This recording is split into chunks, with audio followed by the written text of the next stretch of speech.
Ayollar ortak iste'mol qilishga bo'ladigan umum bedenni quvvatlashda tengdashsiz deb sanalayotgan bir mahsulot bor. Bu tibbiyotımizda mavjud deyilsa, nurg'ulg'an do'stlarimizning ko'z oldiga birinchi olib keladigan lobobiy kabir bo'lishi mumkin.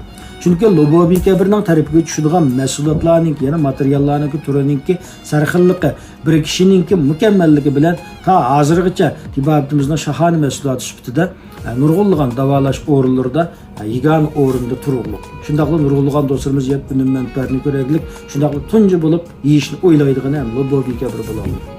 Chunki lobobiy kabirning tarafiga tushgan materiallar haqiqatan misl. Shundaqla bir kishi nihoyat mukammal. Buni qanday do'stlarimiz iste'mol qilishga mashg'ul degan vaqtda o'sha badan ziyoda ojizlab ketgan, badan zaiflashib ketgan, badan ojizlik, ruhsizlik, tushkunlik, uningdan boshqa o'sha böbrek ojizlik, ma'niy kamlik ta'siridan bo'lgan nurg'ulg'an ahvollarga mos keladi. Uningdan boshqa o'sha xonim qizlardagi tuxumdan chekinish, uningdan boshqa o'sha badan ojizlik ahvollari, oqun ko'paygan ahvollarga nisbatan nihoyat yaxshi holatda manfaat beradi.